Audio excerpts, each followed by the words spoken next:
writes really well. And I just love her writing. It's also really spicy, but we're not going to read the spicy parts because this is YouTube, and that is not something I'm going to cover in a video, period. So, let's get started. Chapter 1. In retrospect, people said it was a Cinderella story. Notably, missing was the personage of the fairy godmother, but other than that, the narrative seemed to contain all the elements of the fairy tale. There was something of a modern prince. He had no royal blood, but he was a powerful man. London's foremost barrister, Mr. Gladstone's right hand, a man who would very likely one day occupy 10 Downing Street. There was a woman who spent much of her life in the kitchen. In the eyes of many, she was a nobody. To others, she was one of the greatest cooks of her generation. Her food said to be so divine that old men dined with the gusto of adolescent boys, and so seductive that lovers forsook each other as long as a single crumb remained on the table. There was a ball, not the usual sort of ball that made it into fairy tales or even ordinary tales, but a ball nonetheless. There was the requisite evilish female relative, and most importantly for the connoisseurs of fairy tales, there was footgear left behind in a hurry. Nothing so frivolous or fancy as glass slippers, yet carefully kept and cherished with a flickering flame of hope for years upon years. A Cinderella story indeed, or was it? It all began or resumed, depending on how one looked at it, the day Bertie Somerset died, Yorkshire, November 1892.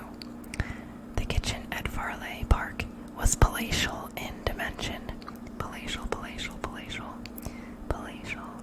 As grand as anything to be found at Chatsworth or Blenheim, and certainly several times larger than what one would expect.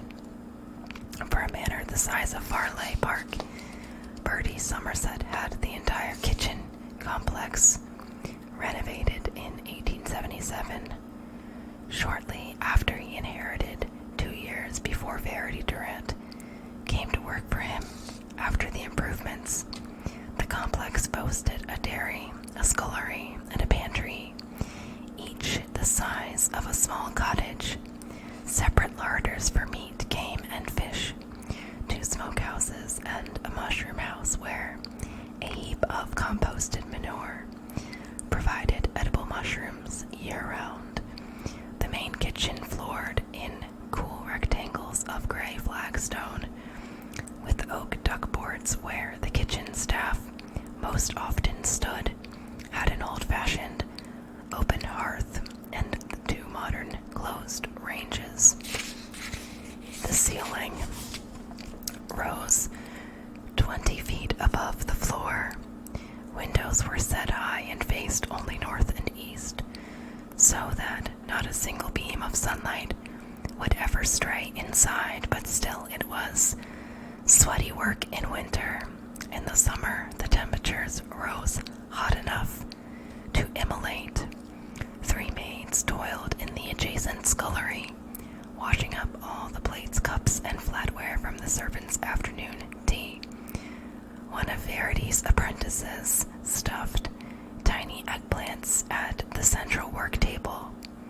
The other 3 stood at their respective stations about the room, attending to the rigors of dinner for the staff as well as for the master of the house.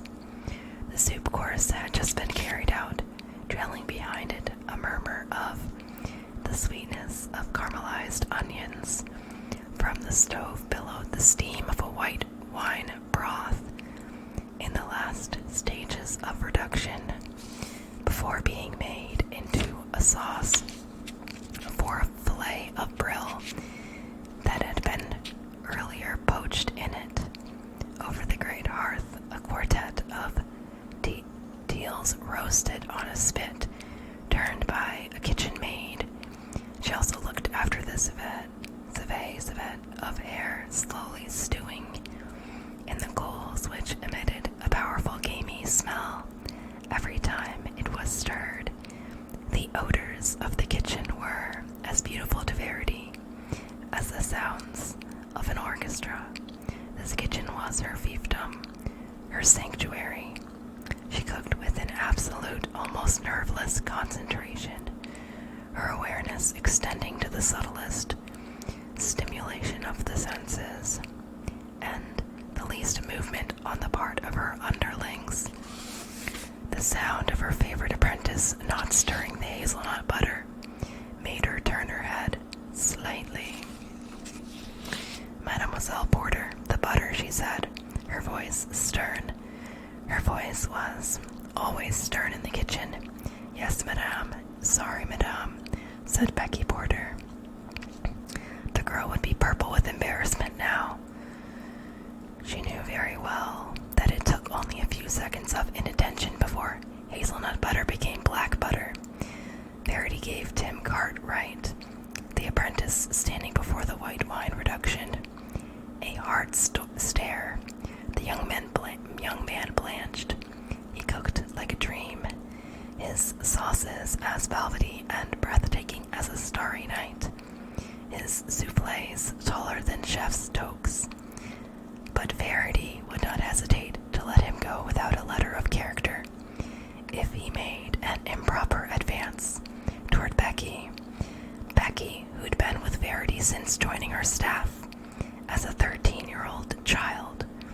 Most of the hazelnut butter would be consumed at dinner, but a portion of it was to be saved for the midnight repast her employer had requested: 1 steak au poivre, a dozen oysters in sauce mornay, potato croquettes, a la dauphine, a small lemon tart, still warm, and half a dozen dessert grapes spread with "mais bien, sir," hazelnut butter. Grapes with hazelnut butter. Mrs. Daner. Tonight. 3 days ago it had been Mrs. Childs. Bertie was becoming promiscuous in his middle age. Verity removed the cassoulet from the oven and grinned a little to herself, imagining the scenes that would ensue should Mrs. Danner and Mrs. Childs find out that they shared Bertie's less than undying devotion. The service hatch burst open.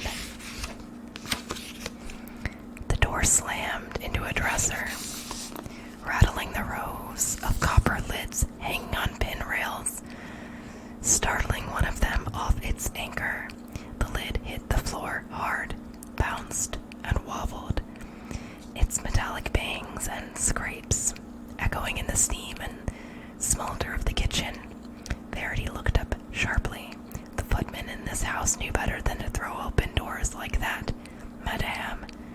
Dickie, the first footman, gasped from the doorway, sweat dampening his hair despite the November chill. Mr. Somerset, he be not right."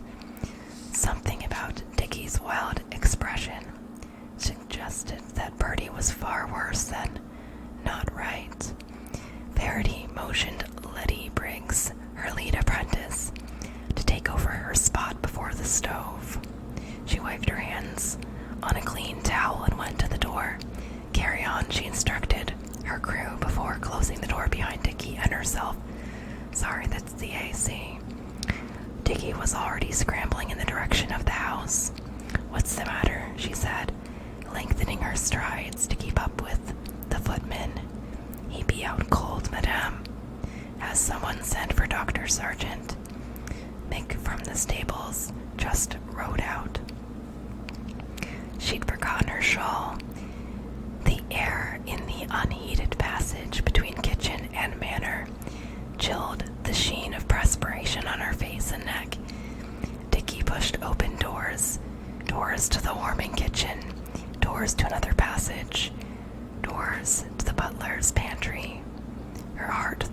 as they entered the dining room, but it was empty, save for an ominously overturned chair. On the floor by the chair were a puddle of water, and a little away, a miraculously unbroken crystal goblet glinting in the light of the candelabra, a forlorn, half-finished bowl of onion soup, still sat at the head of the table, waiting for dinner to resume. Dickie led her to a drawing room deeper inside the house. A gaggle of housemaids stood by the door, clutching one another's sleeves and peering in cautiously. They fell back at Verity's approach and bobbed unnecessary curtsies. Her erstwhile lover reclined supine on a settee of dark blue. He wore a disconcertingly peaceful expression. Someone had loosened his necktie and opened his shirt at the collar. This state of undress contrasted sharply against his stiff positioning, his hands folded above his breastbone, like those of an effigy atop a stone sarcophagus. Mr. Pryor, the butler, stood guard over Bertie's inert body. At her entrance, he hurried to her side and whispered, "He's not breathing." Her own breath quite left her at that. "Since when?" "Since before Dickie went to the kitchen, madame," said the butler. His hands trembled very slightly. "Was that 5 minutes? 7? Verity stood, immobile, a long moment, unable to think. It didn't make any sense. Bertie was a healthy man who experienced few physical maladies. She crossed the room and dipped to one knee before the settee. "Bertie," she called softly, addressing him more intimately than she had at any point in the past decade. "Can you hear me, Bertie?" He did not respond. No dramatic fluttering of the eyelids, no looking at her as if he were Snow White freshly awakened from a poisoned sleep, and she, the prince who brought him back to life. She touched him, something else she hadn't done in 10 years. His palm was wet, as was his starched cuff. He was still warm, but her finger pressed over his wrist could detect no pulse, only an obstinate stillness. She dug the pad of her thumb into his veins. Could he possibly be dead? He was only 38 years old. He hadn't even been ill, and he had an assignation with Mrs. Danner tonight.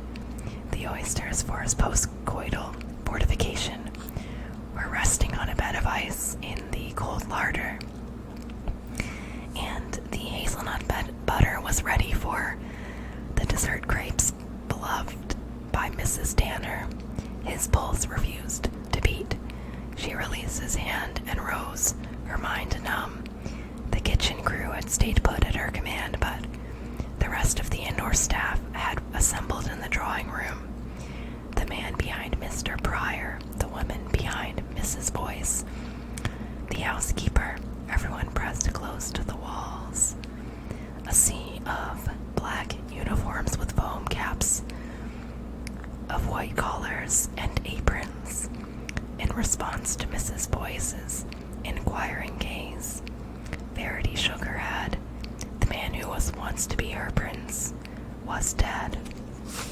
He had taken her up to his castle, but had not kept her there. In the end, she had returned to the kitchen, dumped the shards of her delusion in the rubbish bin, and carried on as if she'd never believed that she stood to become the mistress of this esteemed house. Poor Verity. "We'd better cable his solicitors then," said Mrs. Boyce. "They'll need to inform his brother that Farleigh Park is now his." His brother, in all the drama of Bertie's abrupt passing, Verity had not even thought of the succession of Farleigh Park. Now she shook somewhere deep inside, like a dish of aspic set down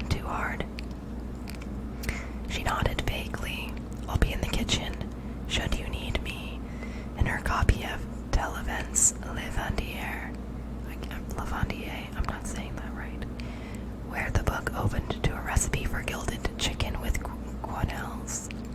I don't know. Verity kept a brown envelope marked list of cheese merchants in the 16th arrondissement.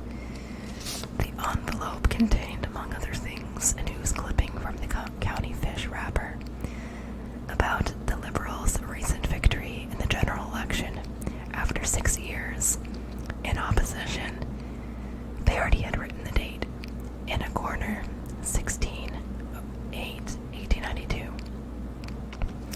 In the middle of the article, a grainy photograph of Stuart Somerset gazed back at her.